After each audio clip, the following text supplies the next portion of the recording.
하나님 말씀 보시겠습니다. 우리가 함께 은혜 나눌 하나님 말씀은 창세기 27장 27절부터 46절까지 말씀입니다.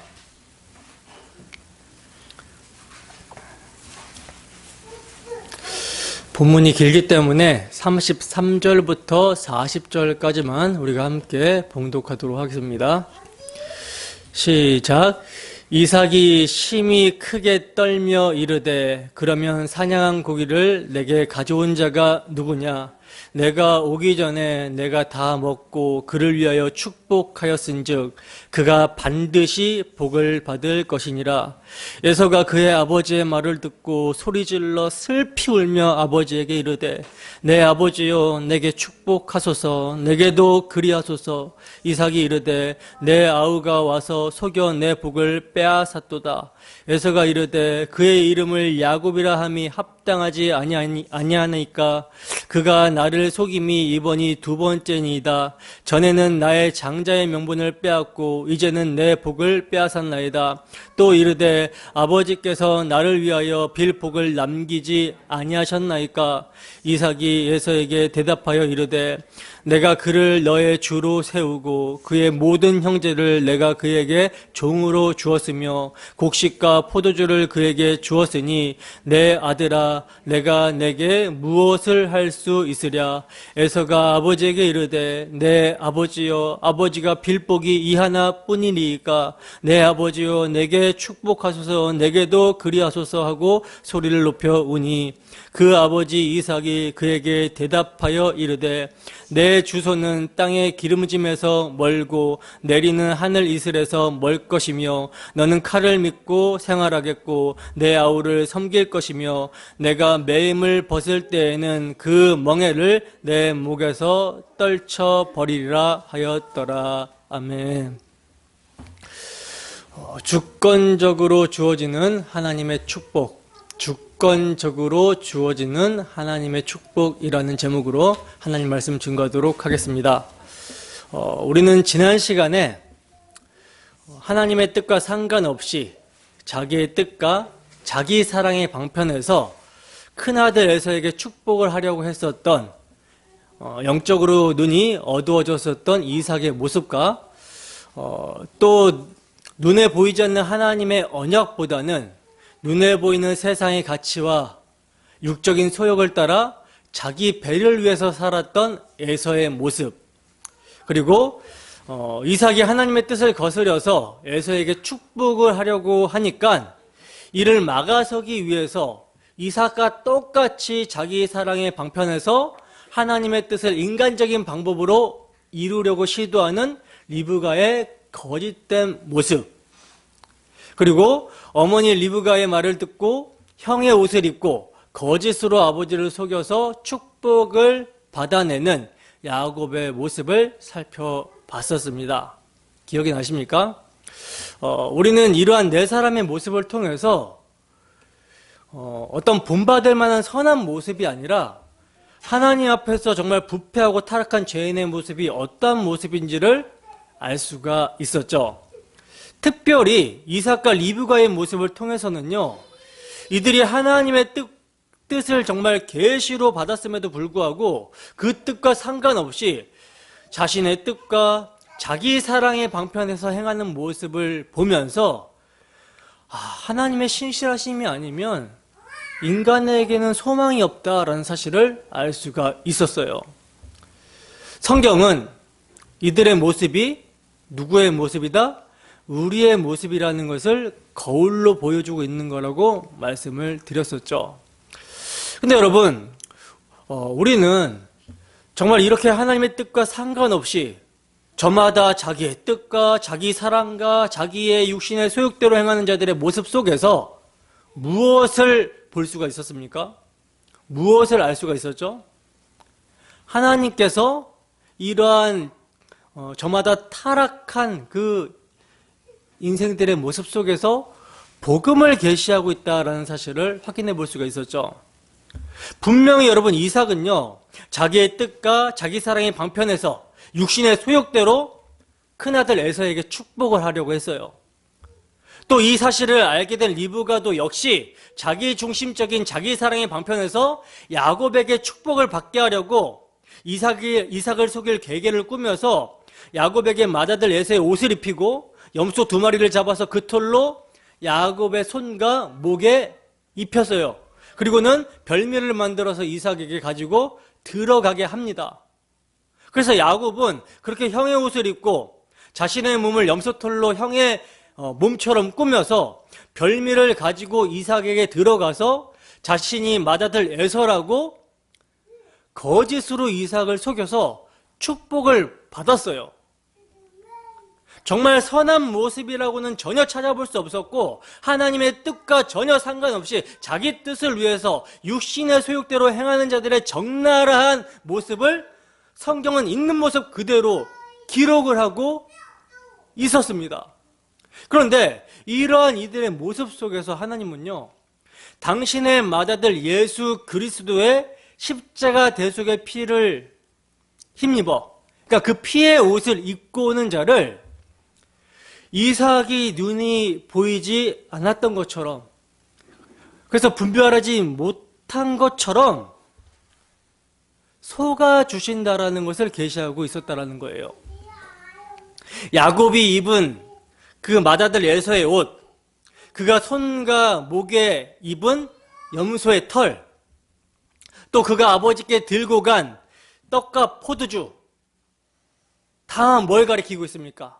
다 우리 주 예수 그리스도를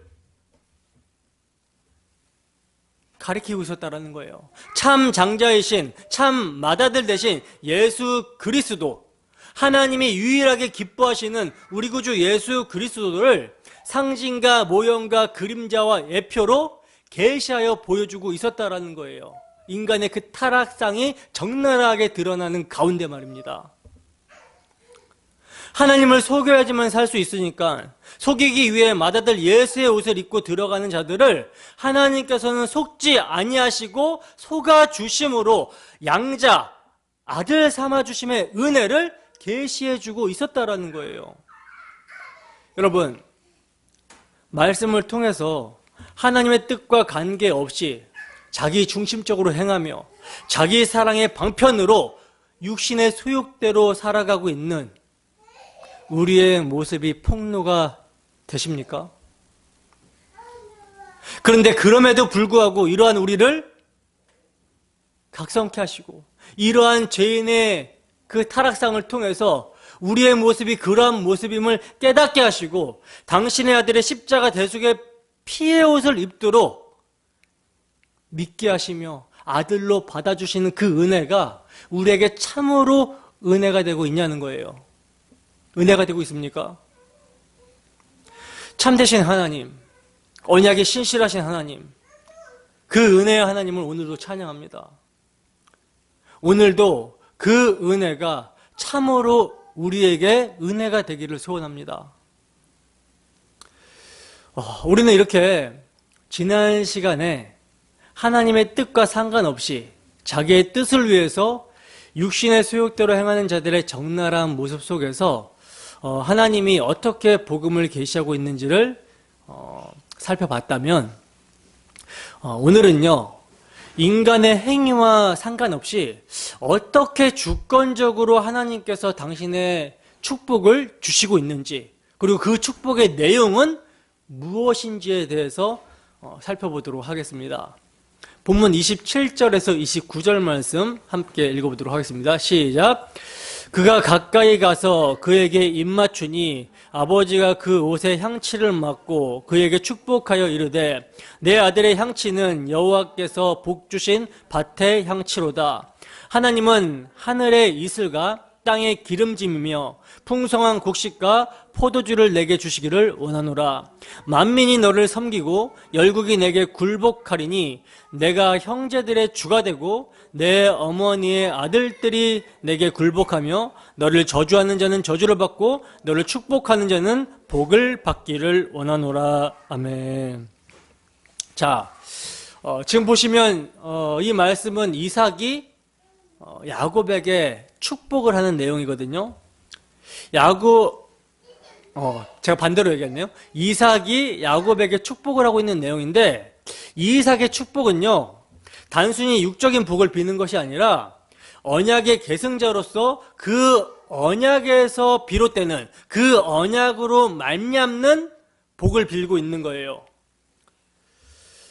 그러니까 땅에 속한 것을 실물 예시로 해서 신령한 복을 말하고 있는 것입니다.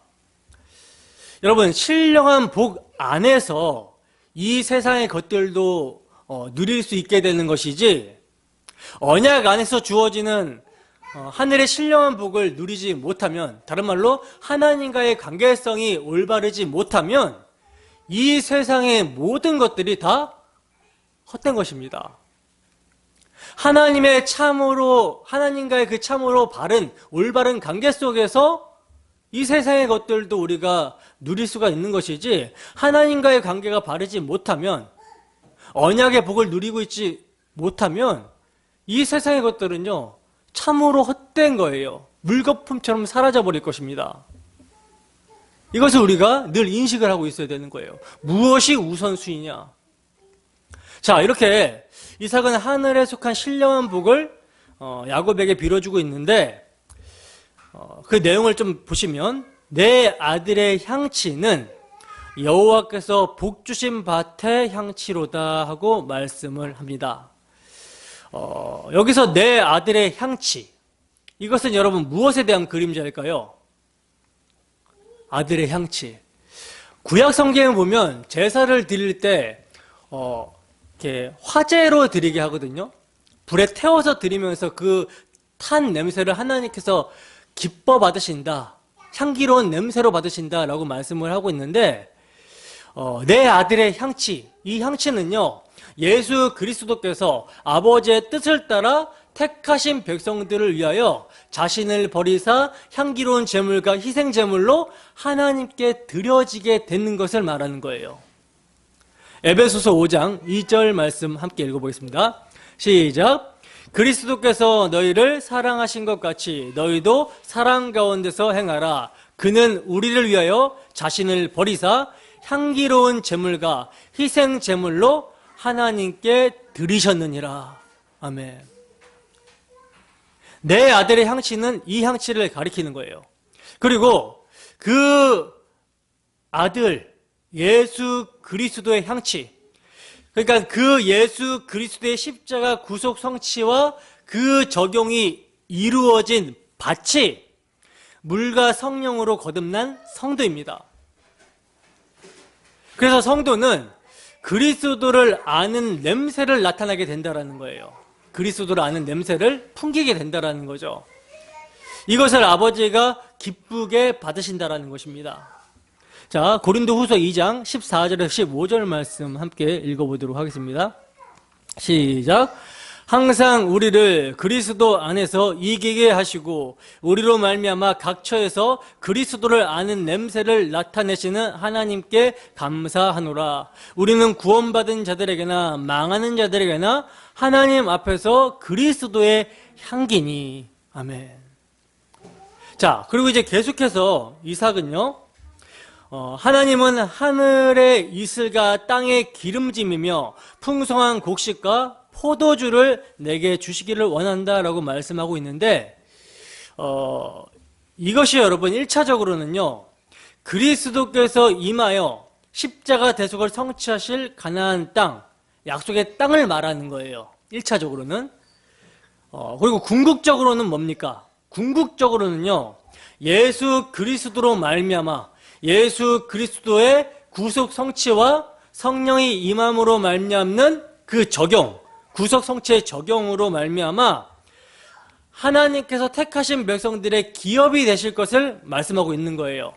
더 나아가 이삭은요, 그 약속의 땅에서 하나님께서 함께 하심으로 말미암는 풍성한 곡식과 포도주를 내게 주시기를 원한다라고 말씀하고 있는데, 이 말씀은 이제 하나님이 기업이 되어주시고 또 하나님이 처소 삼으신 거룩한 교회, 거룩한 백성들에게 그리스도로 말미암아 성령의 열매가 맺어지게 되고 그리스도의 대속의 은혜로 말미암는 그 참 기쁨, 참 평안, 참 위로를 주시기를 소원한다라는 말씀으로 우리가 적용해 볼 수 있는 거예요.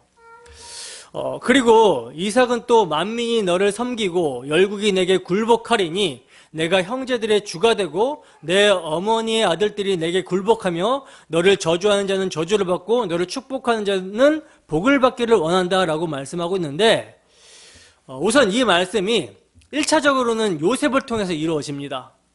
요셉을 통해서 이루어져요. 그러나 궁극적으로는요, 우리 주 예수 그리스도의 성육신과 대속죽음과 부활과 그 적용으로 이루어져요. 그리고 믿음으로 그리스도와 연합이 된 교회가 그 복음 증거의 사명을 감당하게 될 때 이루어집니다.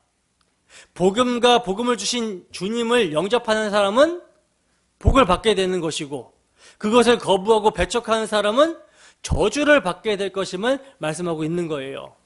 요한복음 3장 18절과 36절 말씀 함께 읽어보도록 하겠습니다. 시작. 그를 믿는 자는 심판을 받지 아니하는 것이요 믿지 아니하는 자는 하나님의 독생자의 이름을 믿지 아니하므로 벌써 심판을 받은 것이니라. 아들을 믿는 자에게는 영생이 있고 아들에게 순종하지 아니하는 자는 영생을 보지 못하고 도리어 하나님의 진노가 그 위에 머물러 있느니라. 아멘. 예수 그리스도로 말미암아 그를 영접하는 자는 뭘 받고?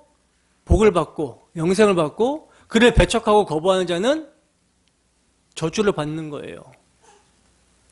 그러니까 언약을 받는 자에게, 언약을 받은 자는 그로 말미암아, 언약을 받은 자로 말미암아 복과 저주, 이것을 선포할 수 있는 복음, 이것을 계시하고 있는 것이죠. 그리고 빌립보서 2장 9절에서 11절 말씀입니다. 함께 읽습니다. 시작. 이러므로 하나님이 그를 지극히 높여 모든 이름 위에 뛰어난 이름을 주사 하늘에 있는 자들과 땅에 있는 자들과 땅 아래에 있는 자들로 모든 무릎을 예수의 이름에 꿇게 하시고 모든 입으로 예수 그리스도를 주라 시인하여 하나님 아버지께 영광을 돌리게 하셨느니라. 아멘. 그러니까 지금 이삭의 축복은요, 지금 야곱에게 축복을 하고 있지만 그 축복의 대상은 야곱의 라인으로, 야곱의 씨로 오시게 될 그리스도에 대한 궁극적인 축복이에요. 그리스도를 믿는 자들, 그러니까 그리스도에게 이것이 1차적으로 적용되고 그리스도를 믿는 자들에게 이게 적용이 되는 것입니다. 이 말씀이, 이 축복이. 자, 본문 30절에서 33절 함께 했습니다. 시작. 이삭이 야곱에게 축복하기를 마침에 야곱이 그의 아버지 이삭 앞에서 나가자 곧 그의 형 에서가 사냥하여 돌아온지라. 그가 별미를 만들어 아버지에게로 가지고 가서 이르되 아버지여 일어나서 아들이 사냥한 고기를 잡수시고 마음껏 내게 축복하소서. 그의 아버지 이삭이 그에게 이르되 너는 누구냐? 그가 대답하되 나는 아버지의 아들 곧 아버지의 맏아들 에서로소이다. 이삭이 심히 크게 떨며 이르되 그러면 사냥한 고기를 내게 가져온 자가 누구냐? 내가 오기 전에 내가 다 먹고 그를 위하여 축복하였은즉 그가 반드시 복을 받을 것이니라. 아멘. 자, 보세요. 이렇게 이제 그리스도를 향한 축복, 이 축복을 야곱이 언약을 계승받을 자이기 때문에 물론 이삭이 모르고 했지만 축복을 해줬어요. 하나님의 그 축복, 언약의 계승자로서 하나님의 축복을 빌어줬습니다. 그렇게 이제 하늘의 신령한 복을 야곱에게 다 축복을 하고 난 후에 야곱은 그 이삭 앞에서 나갔고요. 그의 형 에서가 사냥하여 돌아옵니다. 그리고 그가 별미를 만들어서 아버지에게 가지고 들어가서 아버지께 사냥한 고기를 드리면서 이것을 드시고 마음껏 내게 축복해달라고 말을 하고 있어요. 그러자 이삭이 뭐라고 말합니까? 너는 누구냐라고 묻죠. 에서는요, 내가 아버지의 맏아들 에서입니다. 이렇게 대답을 합니다. 그러자 이삭이 지금 보시면 반응이 어떻습니까? 심히 크게 떨었다라고 말씀을 하고 있죠. 여러분, 이삭이 왜 이렇게 심히 떨었을까요? 야곱에게 속은 것이 분해서 막 떨었을까요? 화가 나서? 아니죠. 이삭은요, 그제서야 하나님의 말씀이 생각난 거예요. 하나님으로부터 받은 계시가 생각이 난 것입니다. 에서와 야곱이 리브가의 복중에 있을 때, 태중에 있을 때, 그들이 서로 싸울 때 큰 자가 어린 자를 섬기리라 하신 말씀이 그때 생각이 난 거예요. 그래서 이삭은요, 에서에게 야곱이 반드시 복을 받을 것이라고 말을 했던 것입니다. 하나님께서 정하신 장자권을 드디어 인정하고 있는 모습을 보이고 있는 거예요. 이삭은 여러분, 자신이 축복한 것을요, 취소하거나 바꿀 수가 없었어요. 왜? 왜냐하면 자신이 지금껏 자기 욕망대로, 자기 중심적으로, 자기 뜻대로 행했지만 결국 하나님의 뜻이 이루어지는 것을 보면서 떨었습니다. 두려워했어요. 그래서 한 번 한 축복을 변개할 수가 없었던 거라는 거죠. 로마서 8장 28절입니다. 함께 읽습니다. 시작. 우리가 알거니와 하나님을 사랑하는 자 곧 그의 뜻대로 부르심을 입은 자들에게는 모든 것이 합력하여 선을 이루느니라. 하나님께서 주권적으로 택하신 자는요, 그의 환경이 어떻든지, 그가 어떤 자든지, 그가 자꾸 언약 밖으로 튀어나간다 할지라도 하나님께서 택하신 자는요, 언약 안으로 끌고 와서 축복을 해버리신다라는 거예요.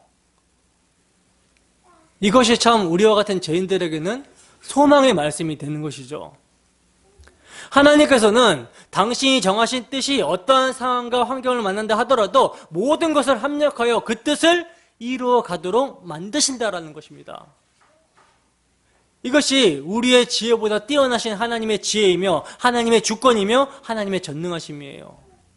이 앞에 우리는 이것을 인정하고 무릎을 꿇어야 되는 것입니다. 본문 34절 말씀 함께 읽습니다. 시작.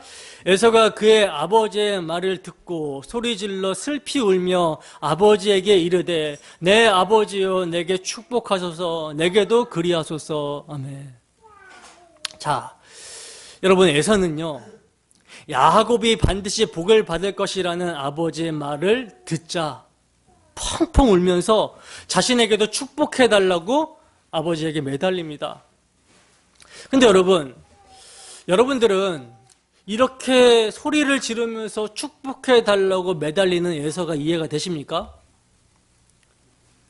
이삭의 축복에 집착을 하고 있는 것은요, 에서도 야곱과 다르지 않다라는 거예요.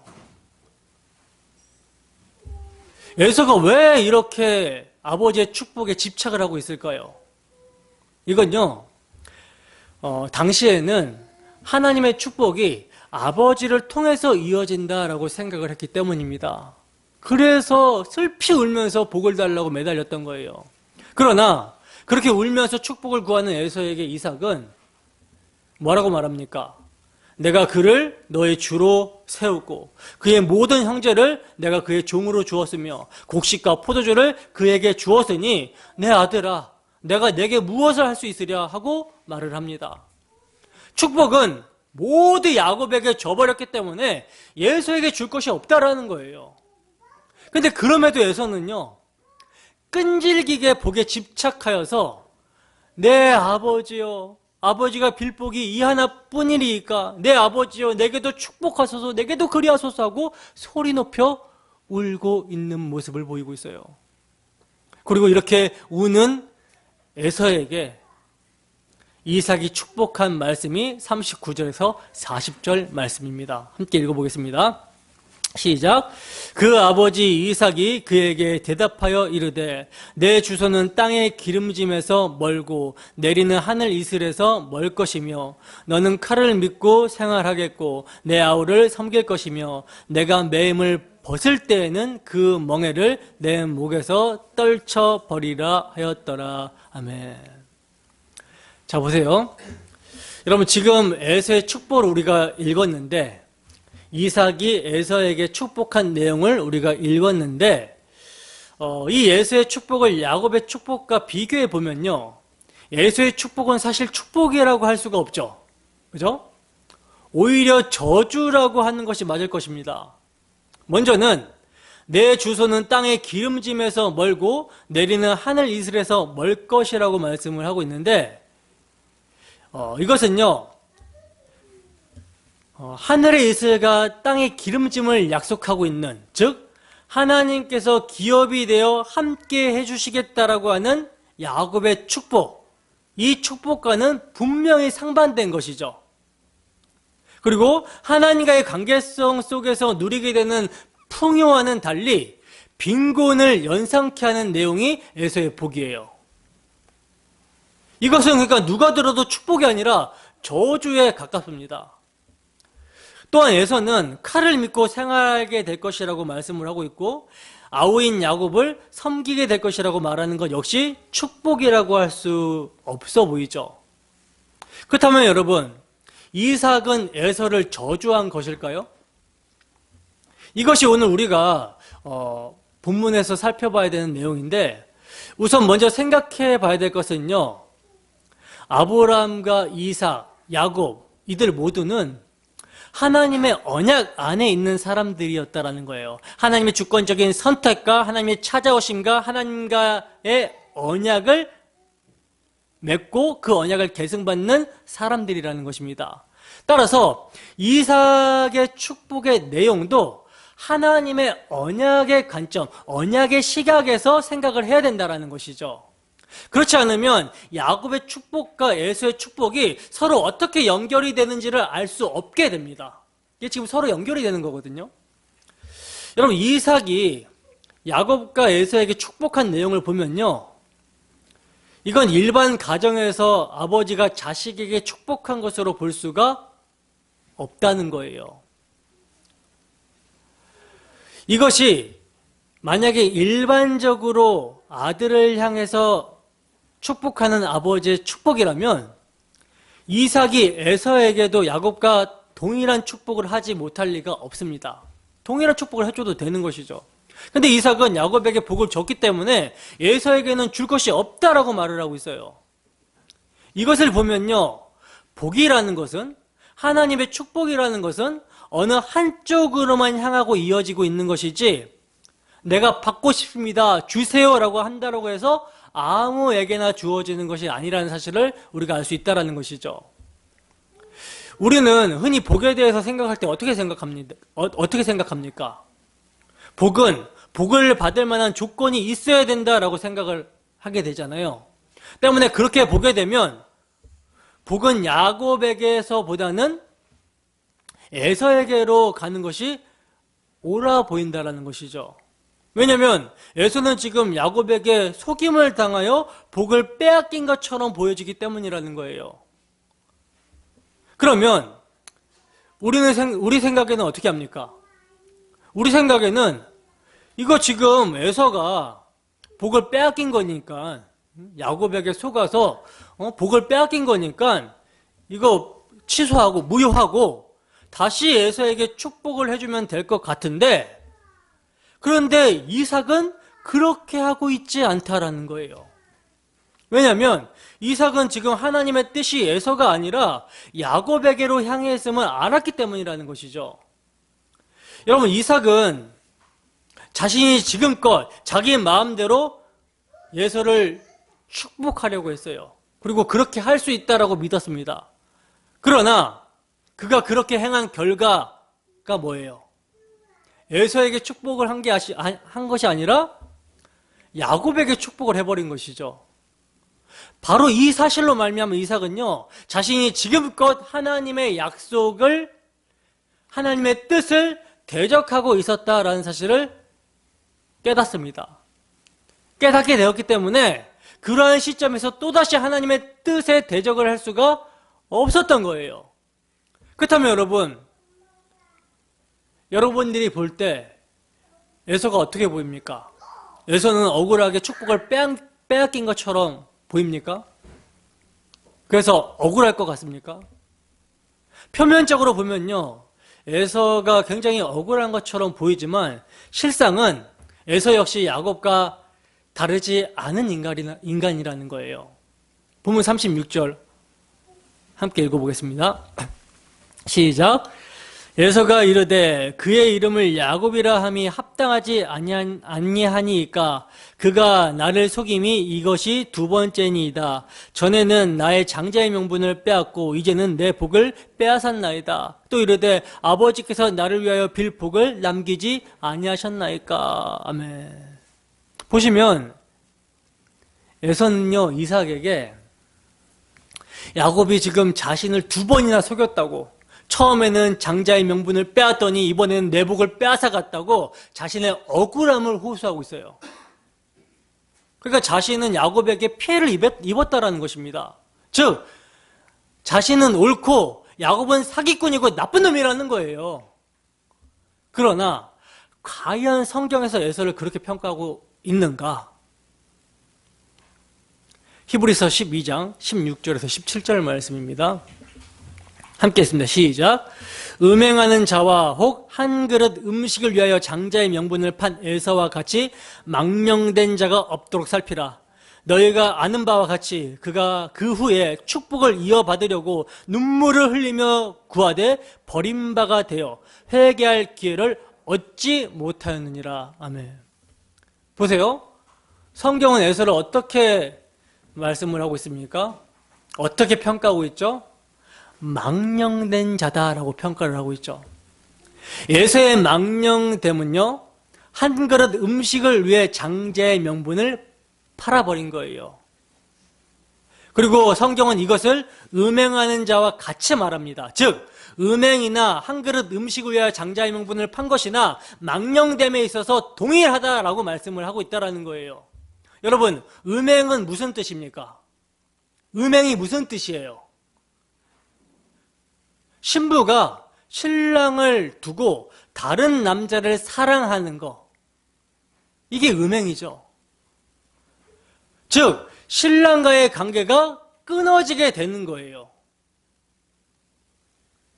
신랑과의 관계가 끊어진다라고 해도 개의치 않고 다른 남자를 사랑하는 것은 그만큼 신랑과의 관계를 어떻게 생각하는 거예요? 중요하지 않게 여기고 있는 뜻이라는 것입니다. 이것이 에서가 장자의 명분을 판 것과 동일한 것으로 연결이 되는 거예요. 그러니까 에서가 장자의 명분을 판 것도 장자에게로 이어지는 하나님과의 관계를 가볍게 여긴 거라는 것이죠. 장자에게로 이어지는 언약의 복, 하나님과의 관계를 팥죽 한 그릇보다 더 가치 없게 여긴 것이기 때문에 음행과 동일하게 망령된 평가를 지금 받고 있는 것입니다. 이처럼 사람이 자신의 육신의 소욕대로 자신의 배를 위해 살고자 할 때 하나님과의 관계는 팽개쳐진다라는 거, 무시가 되어진다라는 거, 이것을 우리는 주제해야 됩니다. 근데 여러분, 지금 에서가 이삭에게 말하는 것 좀 보세요. 자신이 한 그릇의 팥죽을 선택하고 장자의 명분을 팔아버린 것을요, 누구 때문이라고 그래요? 야곱 때문이라고 해요. 야곱이 속여서 그렇다라는 거예요. 즉 야곱이 자신의 배고픔을 이용해서 속였다라고 생각을 하는 것입니다.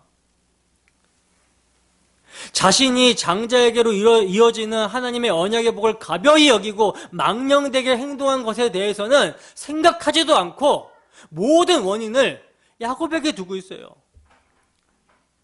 여러분, 에서와 야곱의 차이가 여기에 있습니다. 하나님의 언약을 어떻게 여기고 있는가, 여기에 있다라는 거예요.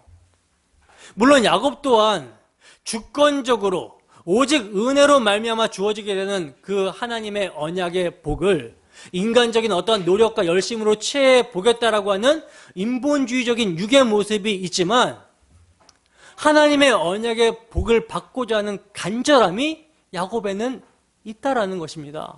이게 에서와의 차이점이에요. 히브리서에서는요, 이러한 에서가 후에 축복을 이어받으려고 눈물을 흘리며 구하되 버림받아 회개할 기회를 얻지 못했다라고 말씀을 합니다. 축복을 받으려고 눈물을 흘리면서 후회하고 그랬지만 결국 버림바가 되었다라는 거예요. 근데 여기서 우리가 생각을 해봐야 되는 것은요, 에서가 과연 야곱이 그토록 원했고 또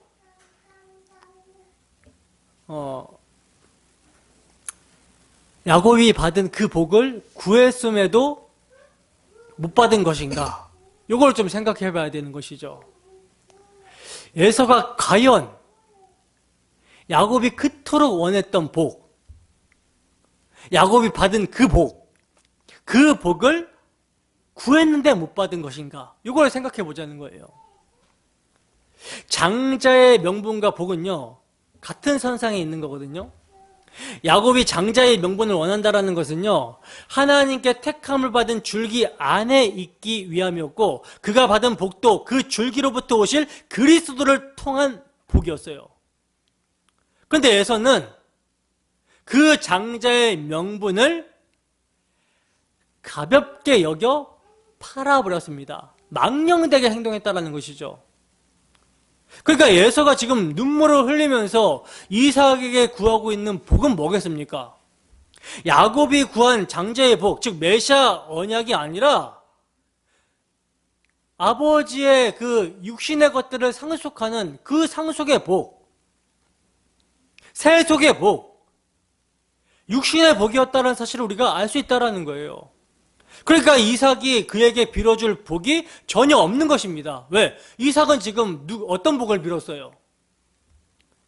하나님으로부터 그가 받은 언약의 복을 계승해 주기 위해서 빌었는데, 지금 에서는 세속의 복을 구하고 있으니 그에게 빌어줄 복이 없었다라는 것이죠. 성경에서 복은 오직 메시아 언약인데 에서가 그것을 원하지 않았기 때문이라는 것입니다. 그렇다면 여러분, 성경이 에서를 통해서 우리에게 말씀하시고자 하시는 바가 무엇일까요? 에서 같은 사람이 망령된 자고 하나님의 축복에서도 단절된 자다라는 것을 통해서 결국 에서의 모습이 누구의 모습이라는 것을 드러내시는 것입니까? 결국 우리 자신이 에서이고 하나님의 축복에서도 단절이 된 존재임을 드러내시는 거예요. 그리고 이처럼 하나님의 축복에서 단절이 된 우리가, 망령된 우리가 어떻게 축복에 참여한 자가 되었는지 말해주는 것이 이삭의 축복인 것입니다. 여러분, 야곱의 축복의 중심은요, 형제들의 주가 된다라는 거거든요. 당시 야곱의 형제는 에서 한 사람뿐이죠. 때문에 형제들의 주가 된다라는 것은 야곱에게 이루어질 축복이 아니라 언약의 후손에게 이루어질 축복임을 의미합니다. 그 언약의 후손이 누굽니까? 갈라디아서 3장 16절에 바울 사도가 말하는 그 자손 예수 그리스도를 가리키는 것이죠. 그런데 이 축복이 야곱에게로 이어지고 에서에게는 축복이 단절이 되는 거예요. 그렇다면 여러분, 에서가 야곱의 축복에 참여하게 되는 길이 뭘까요? 에서가 야곱의 축복에 참여하게 되는 그 방도, 길이 뭐겠습니까? 축복이 야곱에게로 이어졌다면 에서가 야곱에게 속한 자가 되면 되는 거예요. 다시 말해서 야곱이 형제들의 주가 된다면 형제들은 야곱이 주가 됨으로 해서 야곱 안에서 하나님의 축복에 참여하게 되는 것입니다. 따라서 축복에서 단절이 된 자에게 진짜 축복은 축복을 이어가는 야곱에게 속하게 되면 된다는 거예요. 이것이 에서에게 주어진 축복이라는 것이죠. 이 야곱의 축복이 1차적으로는요, 요셉을 통해서 성취가 됩니다. 요셉은 예수 그리스도의 모형이거든요. 형제들에게 버림을 받은 요셉에 의해서 형제들이 구원을 받는 것으로 버림받는 자가, 희생하는 자가 형제를 살리게 되는, 형제를 섬기게 되는 모습을 보여줍니다. 즉, 주의 위치에 있는 요셉이 종의 위치에 있는 형제를 섬겨서 희생으로 살려내는 거예요. 바로 이것이 창세기 25장 23절에서 말씀하고 있는 리브가의 뱃속의 태중에서 야곱과 에서가 서로 싸우고 있을 때 계시를 받은 그 계시의 의미예요. 그리고 이 말씀은 궁극적으로 그리스도에 대한 예언인데 이걸 좀 자세하게 한번 좀 살펴보도록 하겠습니다. 창세기 25장 23절 함께 읽습니다. 시작. 여호와께서 그에게 이르시되 두 국민이 내 태중에 있구나. 두 민족이 내 복중에서부터 나누이리라. 이 족속이 저 족속보다 강하겠고 큰 자가 어린 자를 섬기리라 하셨더라. 아멘. 자, 이게 지금 리브가 안에 에서와 야곱이 다투고 있을 때 하나님께서 계시로 주신 예언이거든요. 예언인데 이 예언은요, 창세기 3장 15절부터 이어졌던 계시예요. 언약의 계시입니다. 자, 창세기 3장 15절에 보시면 아담과 하와가 범죄하자마자, 하나님의 백성이 반역하자마자 하나님께서는 그들을 버려버리시는 것이 아니라 자기가 하나님께서 택하신 백성이기 때문에 하나님께서는 그들을 버리지 아니하시고 당신의 아들 예수 그리스도를 여자의 후손으로 보내셔서 그들을 반드시 내 백성으로 찾아내시겠다라고 하는 언약을 선포하세요. 근데 그 언약을 누구에게 공포해버리냐면 하나님의 백성들을 속여서 타락하게 만든 원인 제공자 사탄에게, 뱀에게 선포를 하십니다. 어떻게 선포하십니까? 내가 너로 여자와 원수가 되게 하리라. 내 후손도 여자의 후손과 원수가 되게 하리니 여자의 후손은 내 머리를 상하게 할 것이요 너는 그의 발뒤꿈치를 상하게 할 것이라. 이게 지금 태초부터 나누어지는 뱀의 후손과 여자의 후손이에요. 지금 리브가의 태중에 에서와 야곱이 싸울 때 계시로 받는 내용이 지금 이 내용이 이어지는 거거든요. 하나님께서는 근데 내가 하실 것이라, 내가 하리니 라고 하셨잖아요. 그러니까 모든 주권은 누구에게 있다라는 거예요? 모든 주권과 모든 권세가 하나님께 있음을 의미합니다. 내가 하겠다. 뭘 하겠나? 너로. 여기서 너는 누구예요? 마귀, 옛뱀, 용으로 표현되는 그 마귀를 상징하고 있는 거죠. 그리고 마귀에 속해 있는 불신자들, 죄 아래 팔린 범죄한 모든 인간들을 표현하고 있는 거예요. 내가 너로 누가 원수되게 하겠다? 여자와 원수되게 하고. 여기서 여자는 누굽니까? 뱀의 머리를 상하게 할 그 자손, 예수 그리스도와 그 예수 그리스도의 구속 성취의 은혜를 믿음으로 살아나게 된, 죄와 허물로 죽은 자 가운데서 살아나게 된 교회. 그래서 예수 그리스도와 한 몸 된 교회. 이게 여자죠. 이 여자를 원수가 되게 하겠다. 뱀과 원수가 되게 하겠다. 그리고 내 후손, 여기서 내 후손은 누굽니까? 뱀의 후손인데 이것은요, 복음을 전해 주었으나 복음을 거역하고 대적하는 가인의 계통의 모든 사람들, 그들을 장악하고 있는 마귀의 지배 아래 있는 모든 자들을 얘기하는 거예요. 이 자들도 여자의 후손과 원수가 되게 하리니, 여자의 후손 예수 그리스도와 원수가 되게 하리니. 그러니까 지금 뱀의 후손과 여자의 후손의 적대감을 이야기하고 있는 거죠. 여자의 후손은 내 머리를 상하게 할 것이요. 복음이죠. 여자의 후손이 와가지고, 여자의 후손 누굽니까? 예수 그리스도, 하나님의 아들이 여자의 후손으로 와가지고 뱀의 머리를 밟아버리신다라는 거예요. 승리죠. 근데 이 승리가 어떻게 일어나냐면 죽음을 통하여 죽음의 세력을 잡은 자 마귀를 멸하심을 통해서 일어나게 돼요. 그러니까 자신의 몸을 택하신 자들의 죄짐을 대신해서 단번에 십자가에 들이심으로 말미암아 영원한 속죄를 이루심으로 복음 안에 있는 자들을 구원해 내시는 거예요.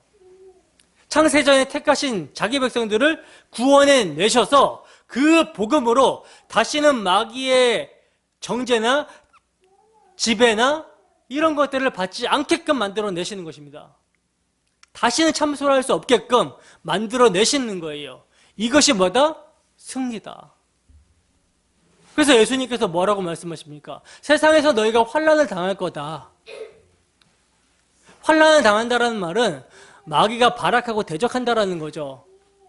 예수 그리스도의 발뒤꿈치를 무는 것이 십자가를 지시는 것으로 나타나는데 그 십자가가 결국에는 마귀를 밟은 것이 되듯이 우리가 예수 그리스도 안에서 환난을 당하게 되나?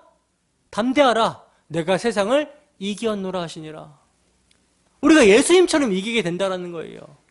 예수님처럼 내가 부인되고 희생하는 가운데 마귀의 머리를 밟게 된다는 말씀입니다. 이 지금 복음이 창세기 25장 23절에 그대로 이어지고 적용이 되고 있는 거예요. 그래서 두 민족이 내 복중에서부터 나누이리라 말씀을 하고 있죠. 두 민족이 내 태중에 있구나. 두 민족이 내 복중에서부터 나누이리라. 여자의 후손과 뱀의 후손으로 나누이리라. 그러니까 이 땅에 아무리 많은 민족과 많은 언어를 쓰는 74억이라는 족속들이 있다 하더라도 영적인 의미로 보면요, 딱 두 국민, 두 민족만 있는 거예요. 여자의 후손과 뱀의 후손. 자, 그런데 계속해서 보시면 이 족속이 저 족속보다 강하겠고라고 말씀을 하고 있죠. 이 족속이 저 족속보다 강하겠고. 여러분, 진짜 강한 족속은요, 혈과 육으로 강한 족속, 즉 애굽이나 아수르나 바벨론이나 바사나 헬라, 로마 제국, 이게 아니라는 거예요. 창세기 4장의 라멕이나 6장의 네피림이나 10장의 니무롯이나 11장의 하늘 끝까지 성을 쌓아서 자기 이름을 내고자 하는 바벨탑을 쌓는 족속들이 강한 자들이 아니라는 사실이에요. 그러면 진짜 강한 족속은 누구냐? 여자의 후손으로 오실 예수 그리스도로 말미암아 그 언약의 복을 입은 자들, 예수 그리스도의 은혜를 입고 거듭난 성도들, 그 성도들의 모임인 교회, 이 족속이 강한 족속이라는 거예요. 이 족속은요, 겁날 게 없습니다. 죽음조차도 두려워하지 않아요. 몸은 죽여도 영혼은 능히 죽이지 못한 자들을 두려워하지 말고 오직 몸과 영혼을 능히 지옥에 멸하시는 그 자를 두려워합니다. 하나님을 두려워합니다. 그래서 그들은 예수 그리스도 앞에 무릎을 꿇는 거예요. 무릎을 꿇고 회개하고 그를 믿는 것입니다. 그리고 그를 믿어서 하나님의 자녀로 편입이 되었기 때문에, 하나님의 아들들이 되었기 때문에 세상에 두려울 것이 없는 거라는 거죠. 이들이 바로 강한 족속, 믿음으로 승리하는 교회, 강한 족속이에요. 뱀의 머리를 상하게 하신 예수 그리스도와 예수 그리스도를 보내신 하나님만을 경외하며 두려워하는 자들이 진짜 강한 족속입니다. 우리를 지옥에서 건지신, 그 복음을 주신 예수 그리스도를 주와 그리스도로 믿고 사는 자들이 진짜 강한 족속, 교회라는 거예요. 성육신과 대속죽음과 부활로 구속을 성취하신 주님의 마음을 구하고 누리고 증거하는 교회가 진짜 강한 족속이라는 거죠. 육신의 눈으로 봤을 때는요, 아벨이 가인에게 돌 맞아 죽은 것처럼 보이잖아요. 근데 천국에 입성한 아벨이 음부에 떨어진 가인보다 더 강한 사람입니다. 반대되는 개념이죠. 세상에서 사고하고 높아지려고 하는 것과 정반대되는 개념이에요. 그리고 계속해서 보시면 큰 자가 어린 자를 섬기리라 이렇게 말씀하고 있는데 혈과 육으로 보게 되잖아요. 그럼 큰 자는 누구예요? 먼저 나온 자 에서죠. 그죠? 어린 자는 나중에 나온 야곱을 말합니다. 섬기라는 뜻도요. 혈과 육의 관점으로 생각하면 종이 된다라는 뜻이거든요. 그러나 이 말씀의 신령한 의미의 핵심은요. 여자의 후손으로 오실 예수 그리스도의 성육신과 대속죽음과 부활로 구속을 성취하신 우리 주님의 구속 성취의 복음과 결부가 된 말씀이라는 거예요. 큰 자가 어린 자를 섬기리라 하신 말씀을 우리가 이해하기 위해서는 신약에서 우리 주님께서 뭐라고 말씀을 하셨는지 이 전제로 해석을 해야 되거든요. 마태복음 20장 25절에서 28절 말씀 함께 읽어보겠습니다. 시작. 예수께서 제자들을 불러다가 이르시되 이방인의 집권자들이 그들을 임의로 주관하고 그 고관들이 그들에게 권세를 부리는 줄을 너희가 알거니와 너희 중에는 그렇지 않아야 하나니 너희 중에 누구든지 크고자 하는 자는 너희를 섬기는 자가 되고 너희 중에 누구든지 으뜸이 되고자 하는 자는 너희의 종이 되어야 하리라. 인자가 온 것은 섬김을 받으려 함이 아니라 도리어 섬기려 하고 자기 목숨을 많은 사람의 대속물로 주려 함이니라. 아멘. 이 관점으로 해석을 해야 된다는 거예요. 그러니까 섬기는 자가 큰 자니라 이 섬김은요 1차적으로 영광의 강체이시오 본체의 형상이신 하나님의 아들 예수 그리스도께서 자기를 비워 여자의 후손 사람의 몸을 입고 이 땅에 오셔서 대속 죽음과 부활하심으로 이루신 복음으로 우리를 섬겨주신 주님의 섬김을 이야기하는 거예요. 가장 크신 분이 가장 낮은 자리로 오셔서 그의 죽음으로 우리를 섬기셨습니다. 그리하여 살리셨다라는 거예요. 2차적으로는요 그 은혜를 그 섬김을 받고 믿음으로 복음을 주신 예수 그리스도를 구주로 영접한 주님의 신부된 교회로서 장자로서 이 땅에 오신 예수 그리스도의 대속의 죽음과 부활로 이루신 복음을 기록한 성경을 주야로 묵상하며 복음에 나타난 그 사랑 안에 거하며 그 은혜로 하나님을 사랑하고 이웃을 사랑하는 성도들, 십자가 앞에 서서 십자가 정신으로 행하는, 십자가 사랑으로 행하는 성도들이 큰 자라는 거예요. 이해가 되십니까? 그러한 큰 자들, 참 장자이신 주님의 반열에 믿음으로 참여한 이들이 진정한 큰 자, 장자라는 것입니다. 맏아들 예수 그리스도의 피의 옷을 입은 장자들, 이들이 큰 자라는 거예요. 그래서 그 장자의 명분을 하나님께서는 야곱의 아들 중에서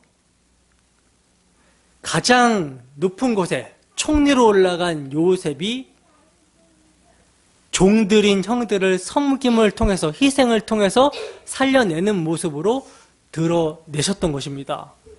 자, 그렇기 때문에 예서가 복의 반열에 동참하는 은혜는 뭐겠어요?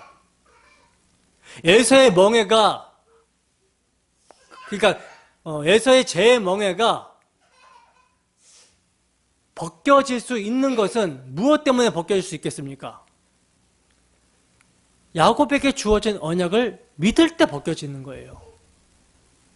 야곱에게 주어진 그 언약을 깨닫고 야곱을 주로 섬길 때, 그때 복을 받게 되는 거예요. 멍에가 풀어지게 되는 것입니다. 그러니까 에서가 죽음의 권세, 마귀의 권세에서 벗어나는 유일한 길은 큰 자가 어린 자를 섬기리라 하신 그 큰 자, 내 아우 야곱이 깨닫게 된 복음을 주신 우리들의 장자 예수 그리스도의 구속의 은혜를 깨닫고 야곱에게 속하게 될 때, 야곱을 섬기게 될 때, 이때 멍에가 벗어지게 되는 것이죠.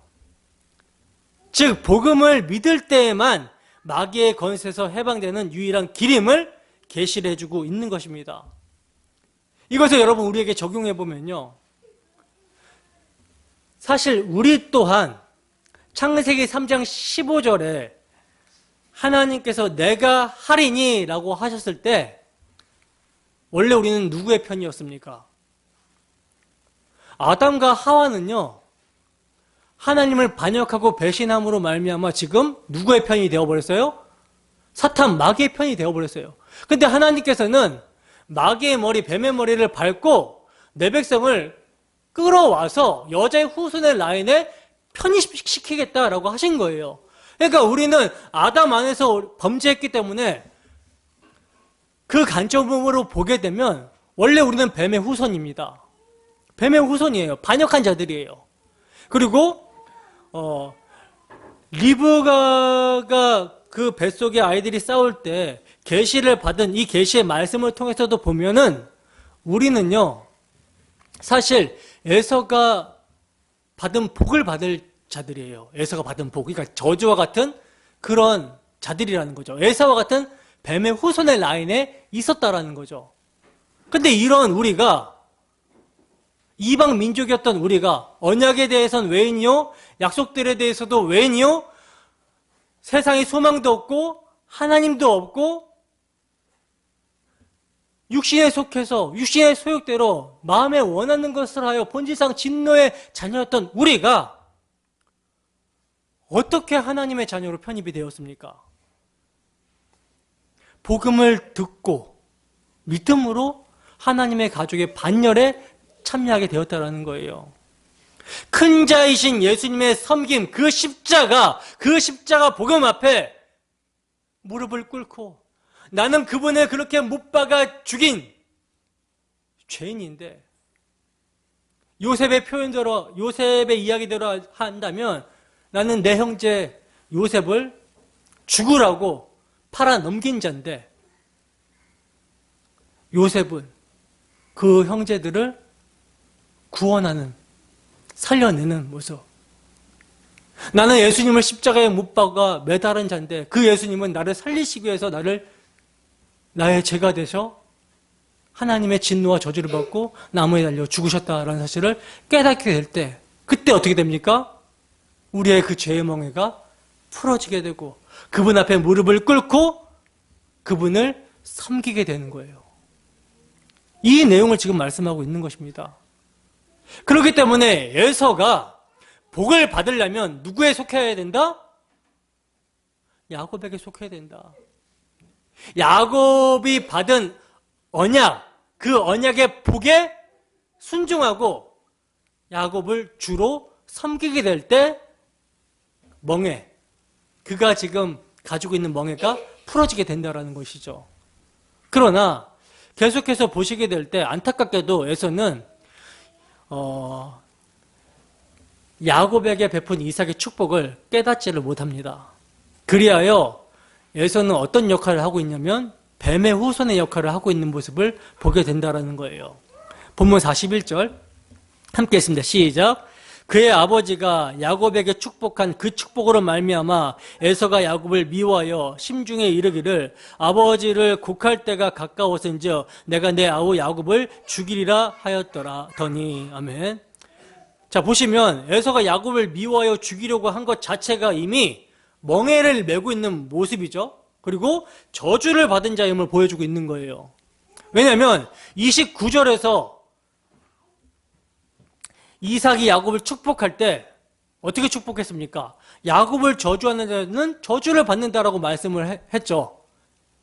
그렇기 때문에 지금 에서가 야곱을 대적한다라는 것은 저주를 받고 있는 모습이라는 거예요. 그러면 에서가 동생 야곱을 죽이려고 하는 이유가 무엇입니까? 그 축복으로 말미암아 에서예요. 그 축복으로 말미암아. 그 축복이 무엇입니까? 야곱이 받은 축복, 메시아 언약. 이와 같은 모습은요, 뱀의 후손으로 드러나게 된 가인에게서도 나타난 바가 있죠. 가인이 동생 아벨을 쳐 죽입니다. 그 이유가 무엇입니까? 창세기 4장 4절에서 5절과 8절 말씀 함께 읽습니다. 시작. 아벨은 자기도 양의 첫 새끼와 그 기름으로 드렸더니 여호와께서 아벨과 그의 제물은 받으셨으나 가인과 그의 제물은 받지 아니하신지라. 가인이 몹시 분하여 안색이 변하니 가인이 그의 아우 아벨에게 말하고 그들이 들에 있을 때에 가인이 그의 아우 아벨을 쳐 죽이니라. 아멘. 하나님께서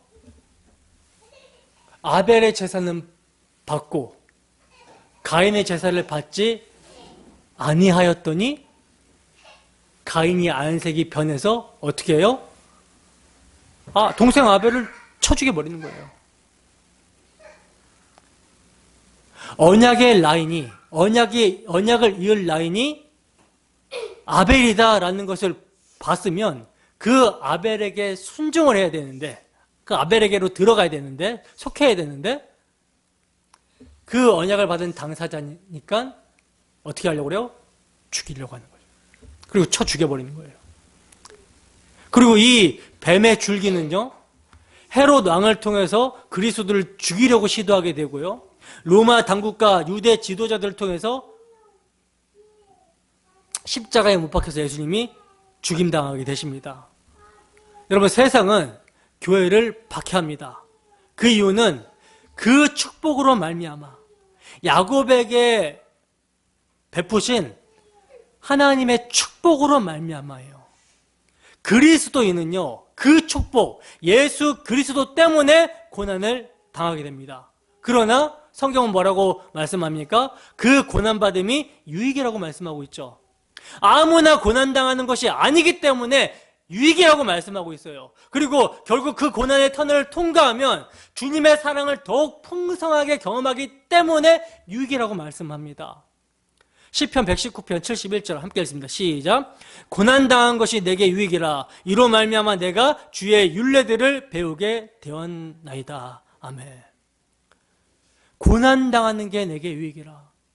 여러분, 사람에게 고난이 없으면요, 교만이 꺾이지가 않습니다. 그래서 하나님의 뜻을 자꾸 자기 뜻으로 이루어보려는 그런 의지를 갖고 행하게 돼요. 그러나 그 교만이 어디서 꺾입니까? 고난당함을 통해서 꺾인다는 거죠. 그래서 하나님은 택하신 백성들의 삶을 어떻게 인도해요? 육신의 소욕이 무너지고, 그리고 하나님을 대적하여 높아졌던 마음들이 모두 무너지는 그러한 상황 가운데 택하신 자들을 인도하신다라는 거예요. 그것을 경험한 사람이 누구냐면 야곱입니다. 야곱이 이삭으로부터 속여서 복을 받잖아요.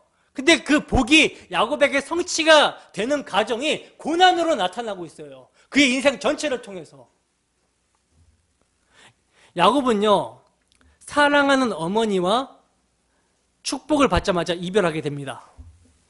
어머니 리브가는 야곱에게 뭐라고 말을 하고 있냐면 43절과 44절 말씀 보면 내 아들아 내 말을 따라 일어나 하란으로 가라.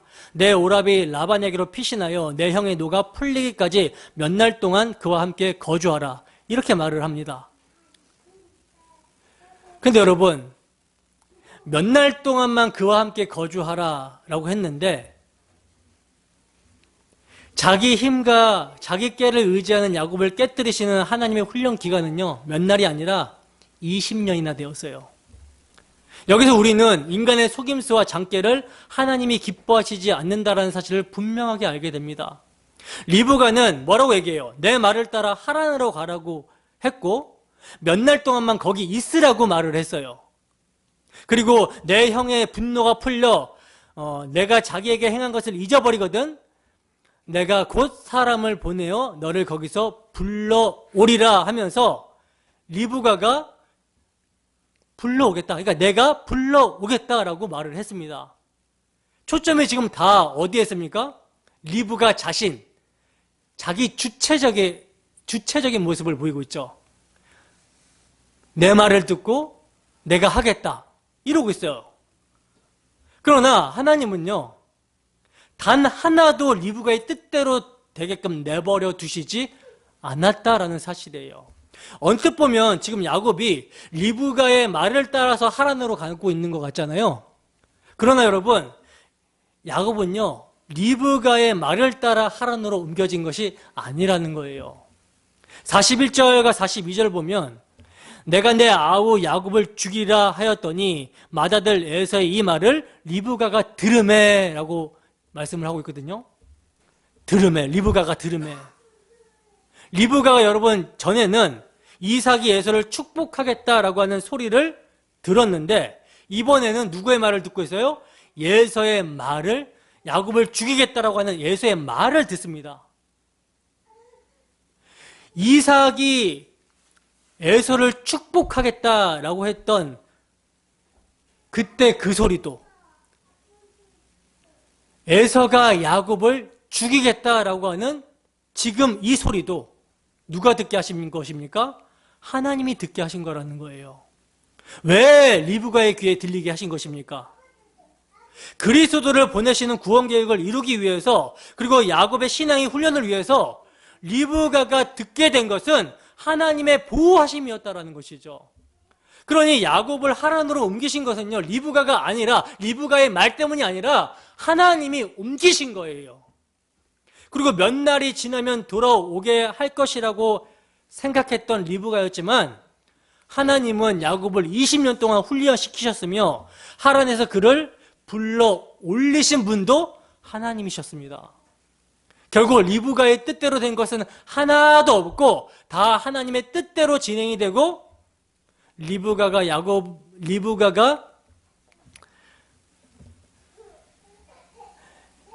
야곱에게 말한 것들은 하나도 이루어진 게 없고, 리브가와 야곱은 지금 이 시점이 마지막 만남이 되고 말아요. 두 사람 중에 누구도 그 작별이 마지막이 될 줄은 몰랐을 것입니다.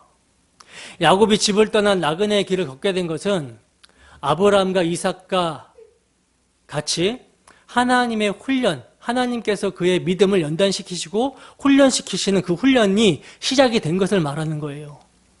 우리는 앞으로 야곱을 이스라엘로 만드시는 하나님의 훈련 과정을 보게 될 것입니다. 이것은 영적 이스라엘인 교회, 성도인 우리들의 훈련 과정이 무엇인지를 보여주고 있는 계시거든요. 앞으로 우리는 야곱의 인생을 통해서 우리의 모습이 어떠한 방향으로 전개되게 될 것인지를 보게 될 거예요. 정리합니다. 여러분, 우리는 창세기 27장은 다 살펴봤는데 말씀을 통해서 우리가 보게 되는 것은 뭡니까? 이삭과 리브가, 야곱과 에서 모두 다 자기의 힘과 자기의 깨와 자기 중심적으로 자기의 뜻을 이루려 했지만 하나님께서는요, 그러한 가운데 오직 하나님의 생각대로 하나님의 뜻을 이루고 있는 모습을 보게 되었다라는 거예요. 마찬가지로 우리 성도의 삶도 하나님의 뜻대로 하나님의 주권적인 섭리 가운데 진행이 됩니다. 반역하고 거역하는 과정이 누구의 모습과 닮았어요? 창세기 27장에 나오는 인물들의 모습과 그들의 인생들의 모습과 닮았지만 우리가 메시아 언약을 소유한 자들이라면 에서와 같은 우리, 뱀의 후손과 같은 우리를 야곱과 같이 하나님의 백성 이스라엘이 되도록 연단시키시고 훈련시켜서 반드시 만들고 마신다라는 거예요. 이것을 우리가 확신하게 된다라는 것이죠. 그 하나님의 인도하심 앞에 우리들의 꾀를 내려놓고 부복하고 엎드려 무릎을 꿇는 우리 모두가 되기를 소원합니다. 기도하겠습니다.